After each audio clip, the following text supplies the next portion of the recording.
exceeding sinful. See what it said?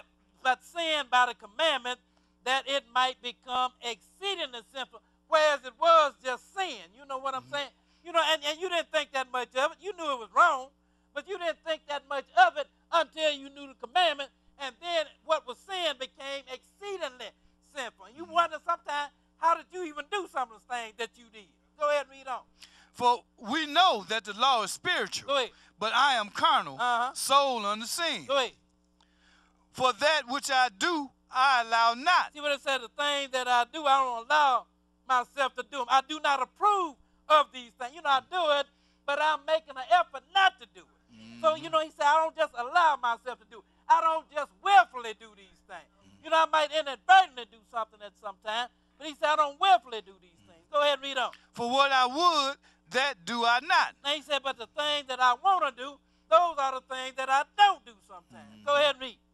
He said, but what I hate, that do I. But some of the things that I do, those are the things that I hate. You know, Jesus was saying, you know, sometimes, you know, when you're going to be a servant of God, you know, you in order to please God, you got to hate your mother and hate your father and all that, and then you got to look in the mirror and hate your own self.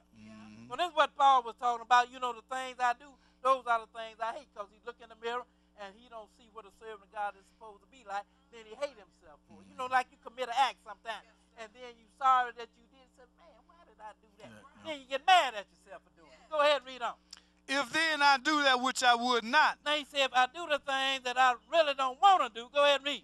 I consent unto the law that it is good. You would say, I consent unto the law that it is good, because I'm making an effort not to do it, but yet I do it inadvertently anyway. Then I consent unto the law that it is good. So therefore, what he is telling you here is, because he is trying to keep the law, but yet he might fall short sometimes, yet he consent unto the law that it is good. Now that's what he said about the law. Well, if you didn't understand all that double talk, you understood what he said in the 12th verse. Then, wherefore the law is holy, and the commandment is holy, and it is just, and it is good. That is real simple there, isn't it? You know, you can't twist that up, can you? That's why they ain't gonna never read you that. Now, we got just a little bit more here. Let's go to Hebrews chapter 8, and we're gonna begin reading at verse 7. Hebrews 8, and we're gonna pick it up at verse 7. 8 and 7. Hebrews chapter 8 and 7. You got one more after this one, and this is it.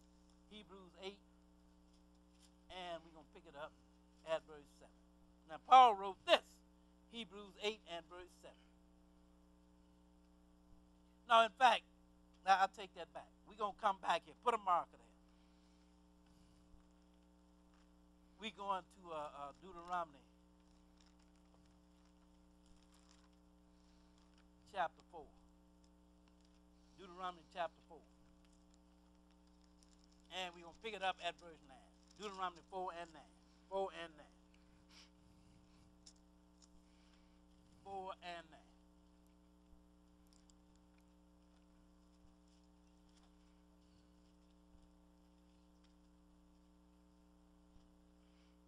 Okay, go ahead and read. Only take heed to thyself, and keep thy soul diligently. Now this is Moses, and he's rehearsing to Israel what they did when the Lord brought them out of Egypt and had them there on the Mount Sinai when he gave them the 10 Commandments. Go ahead and read. Lest thou forget the things which thine eyes have seen. Now he said, now I want you to take heed to yourself, lest you forget the things that your eyes have seen. You know, you saw, you heard the voice when the Lord came down and stood on the Mount Sinai. You saw the mountain spoken and all of that. Go ahead and read. And lest they depart from thy heart all the days of thy life. But teach them thy sons and thy sons' sons. Go ahead. Especially the day that thou stoodest before the Lord thy God in Horeb. Now he said, I want you to especially remember the day when you stood before the Lord your God in Horeb. In other words, when the Lord came down and stood on the Mount Sinai. Especially remember that. Go ahead and read on. When the Lord said unto me, gather me the people together, and I will make them hear my words, that they may learn to fear me all the days that they shall live upon the earth, and that they may teach their children. And ye came near and stood under the mountain, and the mountain burnt with fire unto the midst of heaven, with darkness, clouds, and thick darkness. And the Lord spake unto you out of the midst of the fire. Ye heard the voice of the words, but saw no similitude, only ye heard a voice.